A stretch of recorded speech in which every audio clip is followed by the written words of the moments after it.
As the name would suggest, the Chaikin Money Flow Indicator is meant to find the flow of money into the strongest portion of a trend, especially for a downtrend where there would be large red-bodied candles with little to no wick. The closer the closing price is to the low, along with higher volume, the greater the impact on lowering the value displayed by the Chaikin Money Flow Indicator, which in turn can help indicate a bearish move and its strength.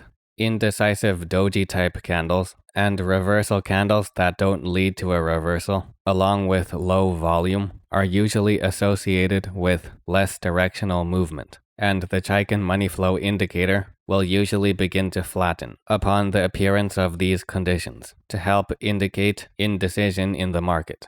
Now for the bullish side, it will be the reverse, with steep increases of the indicator, driven mostly by large green-bodied candles with short wicks or no wicks at all, along with increased volume. Positive values can theoretically be more bullish, while negative values indicate greater bearish strength.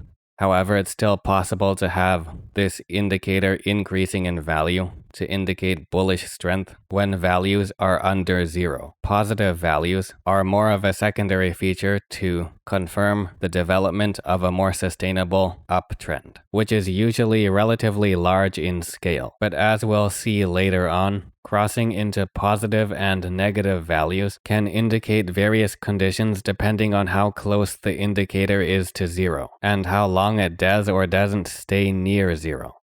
The only setting is the length, which will usually be at 20 by default, as it's a good balance between short and longer term context. The maximum value that can be reached is 1, and the minimum value that can be reached is -1. But reaching these points would be extremely rare under real market conditions. Even values at plus and minus 0.25 could be considered strong. The following series examines this indicator with real chart examples from various time ranges to better understand the application of this indicator along with its pros and cons. The general information learned from each example can remain applicable regardless of when you watch this or which particular charts you choose to apply the Chaikin Money Flow Indicator on.